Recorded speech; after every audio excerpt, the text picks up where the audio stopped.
Welcome, everybody. Today I'm here with Julie Summerfreund from The Moment. Hi, Julie. Hi. um, The Moment is an innovation agency based in Toronto, in Canada. I worked with you guys a few years ago, like supporting like self-management, different ways of working, shifting a few old dynamics that were not needed anymore. Little side note on that, I am going to be recording another conversation with Julie in a few weeks' time, hopefully.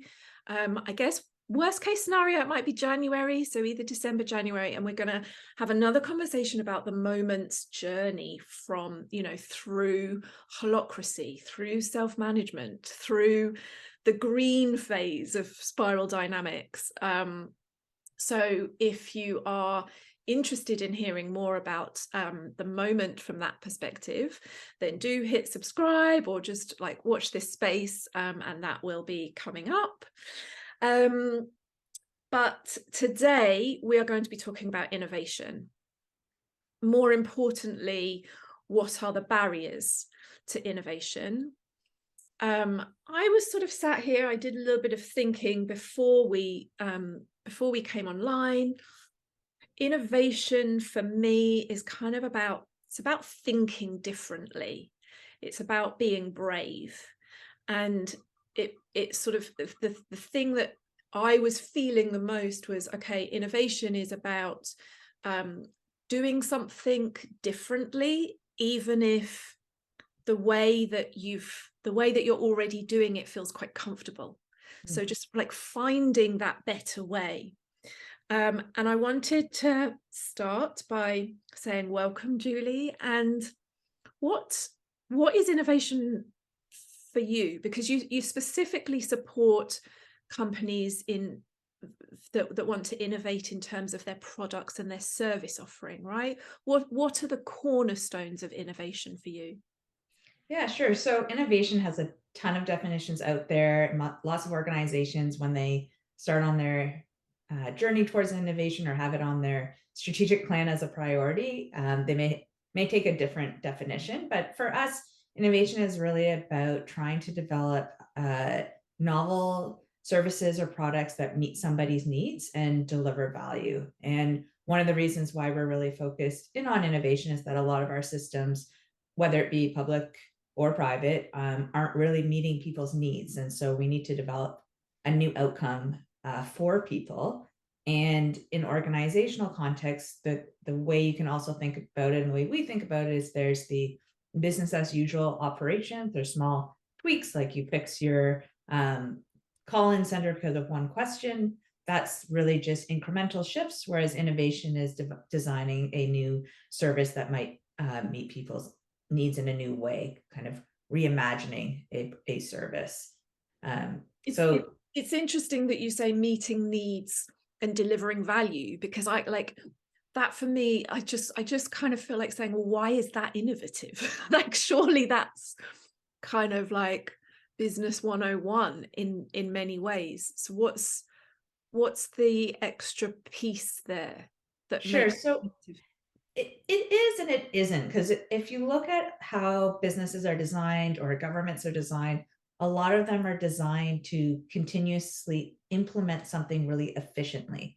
And so a lot of businesses over time have become incredibly good at optimizing what they're delivering in the world, but they aren't necessarily focused on the emerging opportunities or shifting out, or they're focused on it, but their ability to execute on it is quite a lot more difficult when you're in a legacy organization, because you have all of these decades of systems and sometimes technologies that are 20 years behind that they're trying to build new solutions on top of. Whereas if you're thinking about in the startup space, yeah, everything they're doing is really focused on developing something new, meeting people's needs. They're building new technologies right out the door. So you see innovation showing up in really different ways, and your ability to execute is tremendously different depending on if you're in a legacy organization that is in part designed for stability. Like, you wouldn't want your assembly line to fall off because somebody was tweaking something on the line. It's good reasons we put in safety measures. or in government, we want to be able to make sure those services are still there, but we all can see kind of what happens when the innovation side is intended to. And you need a different skill sets. You often need to be organized differently. And as you mentioned off the top, you need different mindsets in order to be thinking about taking risks and developing something new that might not succeed right away. So that's sort of the difference between the stages. Give me an example of how you would support a business to be more innovative, whether it's, and take your pick, whether it's sort of that Sure. more kind of legacy company or more of a startup. Give me an idea of what you would do to sort of plant a little bit more innovation within that company. Yeah, so we do a lot of work in legacy organizations, so it might be easier to start there. The way I like to think about it is looking at the organization for where are the interests and where are the um, appetite for innovation first. So if we're working with a leadership team, we want to know, do they want to achieve incremental innovation or transformative innovation? And so having some conversations explicitly about what your ambition is probably the first place we start in organizations. And unfortunately, it's a place that many organizations overlook. They often just tell people everyone needs to be innovative, or these people over here are going to be the innovation team, but there isn't a clarity amongst everybody about why, what are we trying to achieve? And so these questions always come up around like, well, what should we be innovating on? Yeah. And so, one of the things we're going to get clear about is the outcomes you're trying to create and in what role this innovation part plays in it. The second big thing then, so that's kind of the strategy level. Yeah. Can I just say on that topic, Yeah. like it really reminds me, I did a conversation with Kajal Pandey a few months ago, maybe about 2 months ago, and it was about vulnerability. And what you've just said about innovation, it kind of reminds me a sort of similar thing. It's like vulnerability and innovation, like they're both sort of like buzzwords. But like with vulnerability, you have to just sort of really sort of set an intention around what is it about vulnerability that feels important, what are you trying to achieve. And I'm just getting a real similarity in terms of what you just said with innovation. It's like innovation, yeah, tick, we want to be innovative, that's a good word, like let's be innovative. But just to take your words about like, okay, are we doing this incrementally or are we making a complete transformation here? That seems like a really key aspect that I don't know. I don't know whether many people would have really thought of it like that before. Yeah, I think unfortunately what happens is maybe those conversations are happening in one pocket of the organization, maybe the senior leadership, they know why. Maybe in some places they definitely know why. They have a strong idea of the vision for the organization, and then they can map their innovation ambition against it. And sometimes that knowledge doesn't get brought all the way through to the people who are in a product or service area that's been asked to innovate. And so we see that showing up all the time where the teams don't really know why, and they get to the end of their innovation work and they don't know how to make a decision or a recommendation because they don't have that clarity of where they're going. Um, it's funny when you said vulnerability, I thought you were going to go somewhere else because um, that ability to identify where we need to go and where we're not already is in itself a vulnerable position to be in. Yeah. Right. And so, this is one of the skill sets that we talk about. That word vulnerability shows up all across leadership trainings right now. Right. And we're talking about like, how do I show up for my team in a new way? And how do I role model what this is? But to your point, like, why? Yeah. Yeah. Why do we need to do that? Yeah. There are a whole host of reasons, but one of the reasons is so that we can have explicit conversations about the limitation of our organization right now, Yeah. which is in fact a limitation of ourselves, right? These are people who hold these roles and have made decisions for maybe decades that they need to be able to be vulnerable to look at it in a new way themselves. And that's really hard. So you're saying that really at its core, like vulnerability is quite a key part of innovation. 100%. Just, and in terms of like really establishing what vulnerability means in that context, like for me, it just really means getting really honest. Yeah. And the vulnerability part is the emotional exposure, right? So if you're being really honest as a leader, and maybe you've come up in the school of leaders where it's like strong front and like we know what's best, and now you're turning and saying, okay, let's all take a look at this in a humble way to see where we are and where we're not. My personal stake in this, it's there. And so I think, vulnerability, as it's become more and more of a conversation in organizational dynamics, uh, we look at our innovation work and all the things that we try to put in place for the teams who are working through this, and we're working towards the same goal. All throughout the journey is the shift in how to trust people. And what I mean by that is that a design team, an innovation team, makes thousands of decisions throughout their process.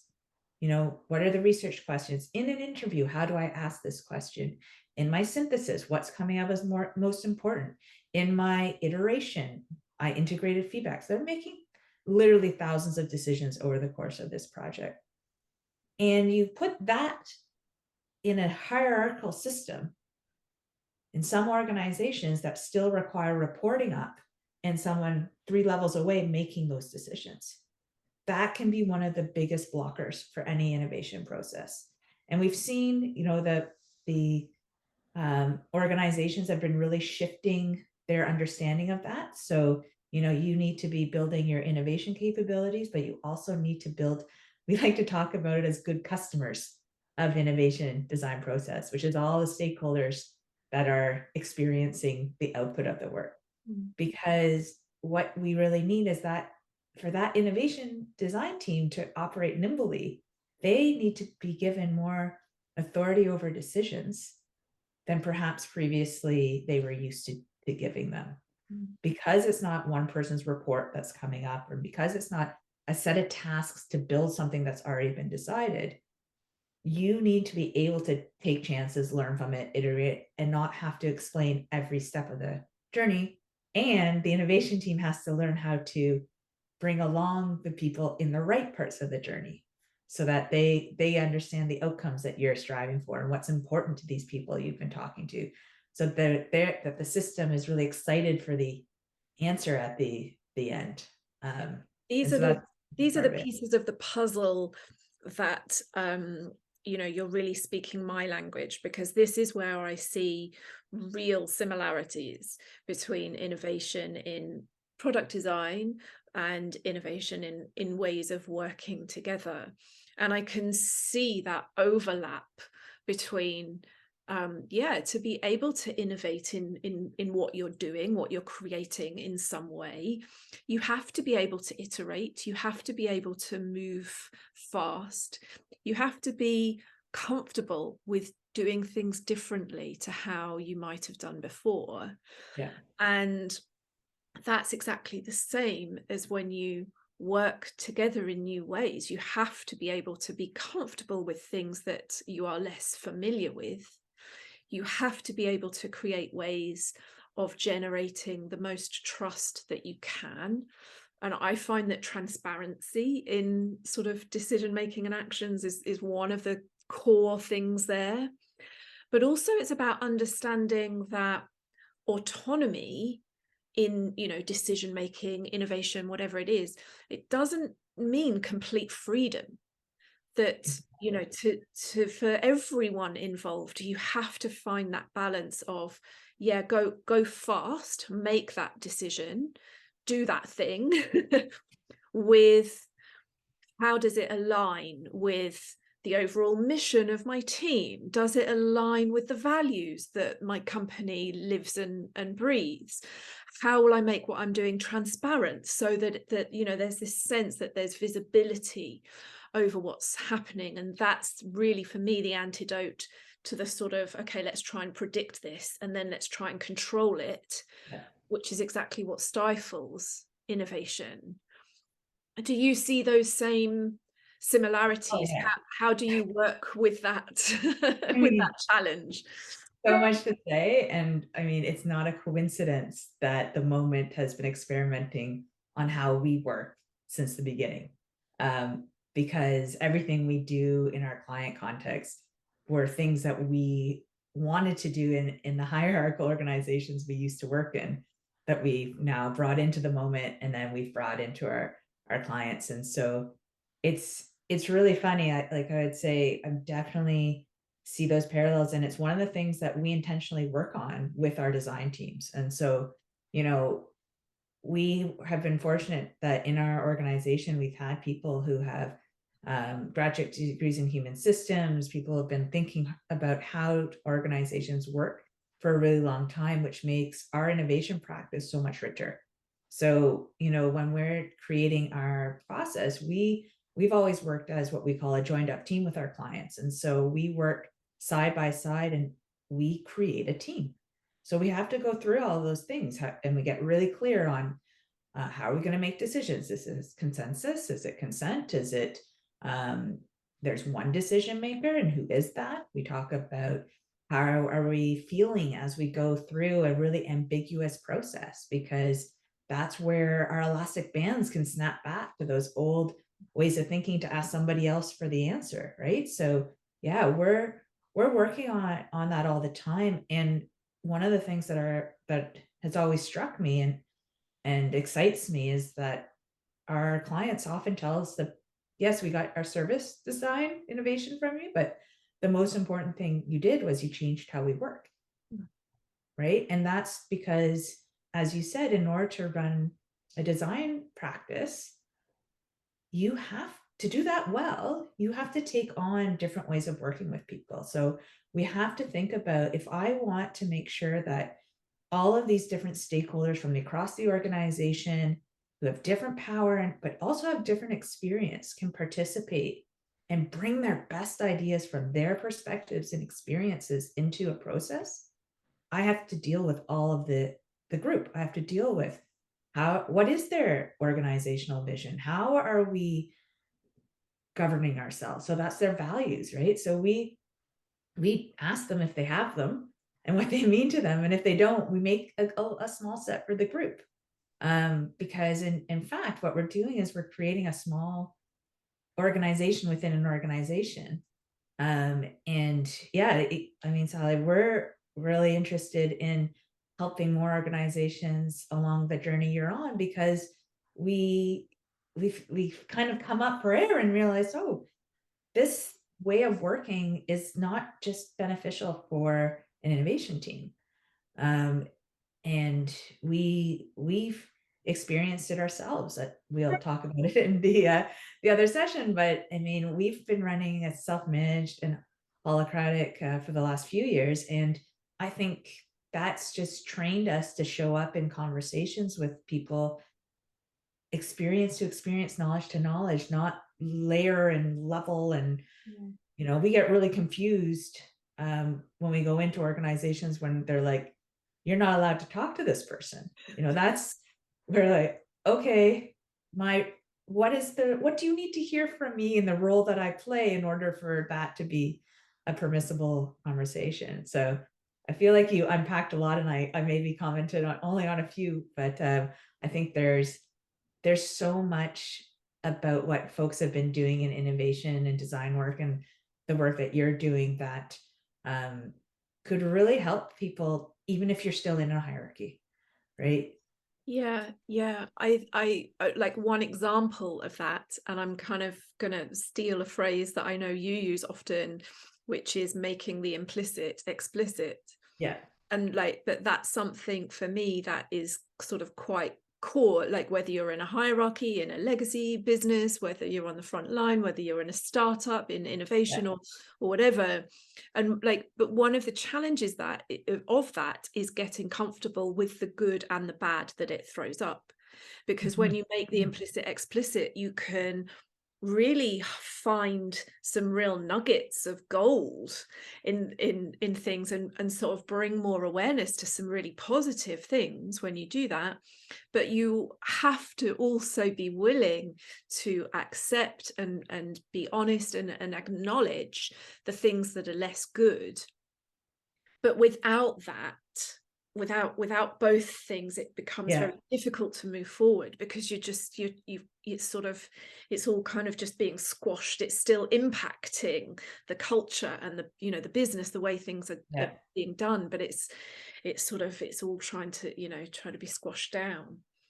Well, I think so a couple things on that phrase, and I guess it's one I say way too much. But I think the point by saying make the implicit explicit is that it's there no matter if we look at it or not, Right. right?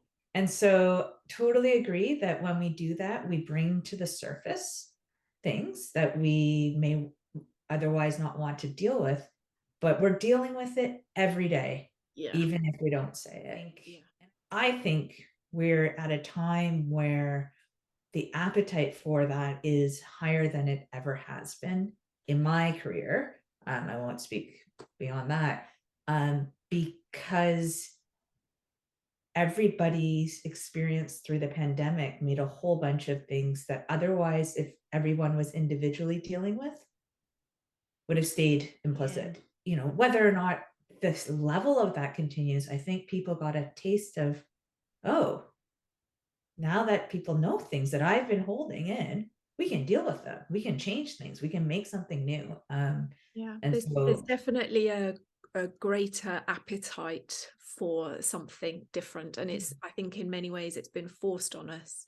But I say amen to that. Like, in terms of the upshot, the benefits that we can harness from that rapid change.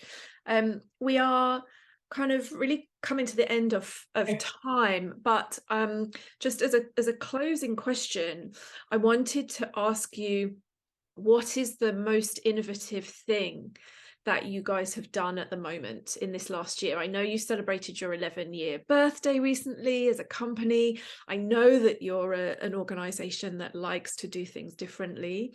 What's the most innovative thing that you've done in this last year-ish? that's a stumper. There's been lots within the organization. I'm not sure if I'll call it the most, but I think it's pretty interesting, which was when things settled down here in terms of the ability to move back into the workplace. Our organization has done what it always does, which is to experiment on themselves. And so we've been running for the last, we're coming up on probably our 4 months of this stage of experimentation, of every 10 weeks or so running different ways of how to gather together, to see what works for us, to see how it changes our moods, how it changes our outcomes. So we did everything from required days that I'm sure others have done, to a 4-day work week, to a retreat model, to a lunch on Fridays model. So we keep experimenting with that. The one thing I just saw come through, one of who's my colleague, Heather, who's leading this work, has just introduced this idea of core work hours. So we're going to be trying out this idea of 10 to 3 being core hours, but the rest you have control over, to enable more flexibility and more equity in terms of working when it makes sense to you. And we've been really working with our DEI partner to understand how our systems are not reinforcing systemic oppression, and looking for new ways to change. So even these experiments are going through with that sort of equity point of view as we move through them. So I'm not sure I can pinpoint one thing, but this thing that feels really true to the moment is that we didn't just say we will go in or we will not go in.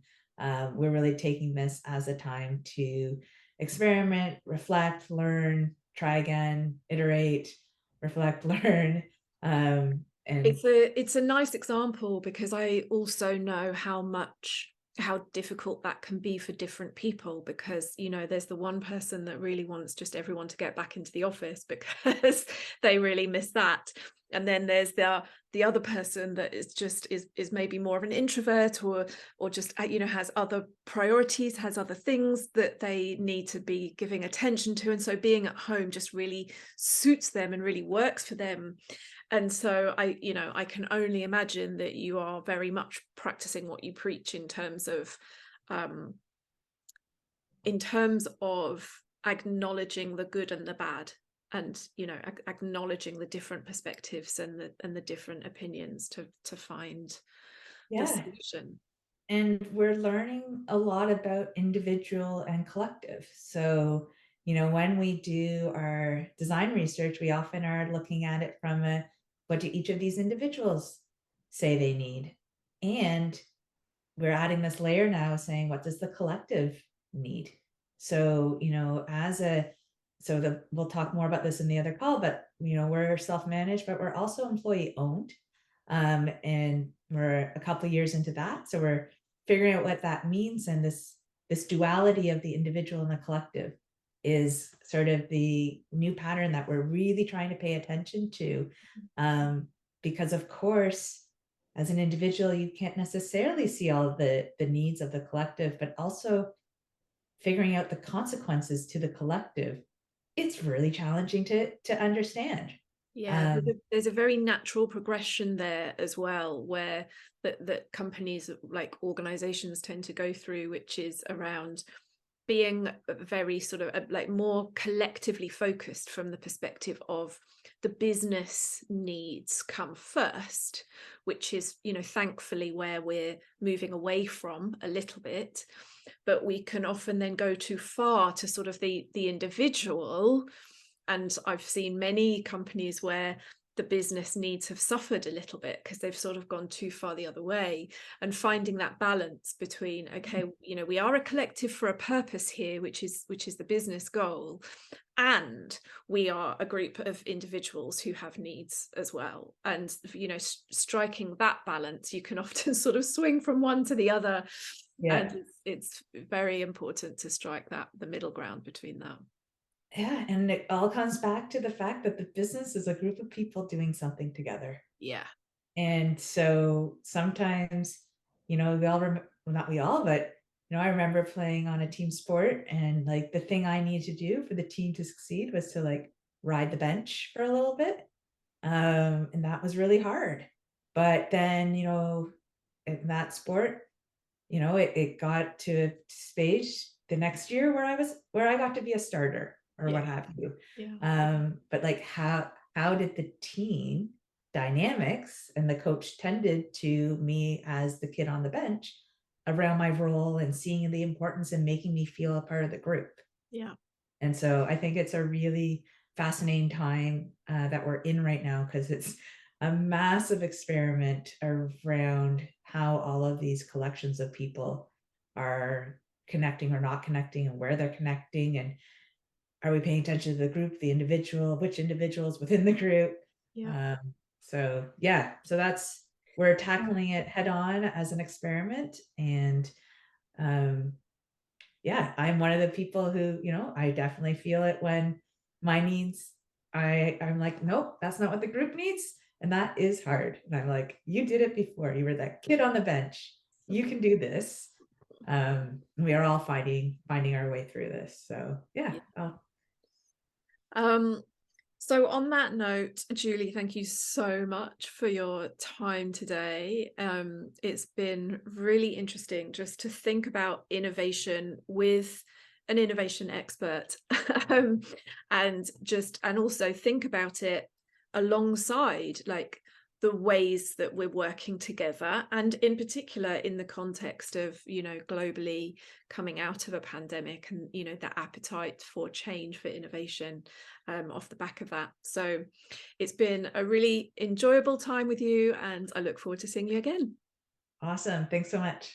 Thanks, Julie.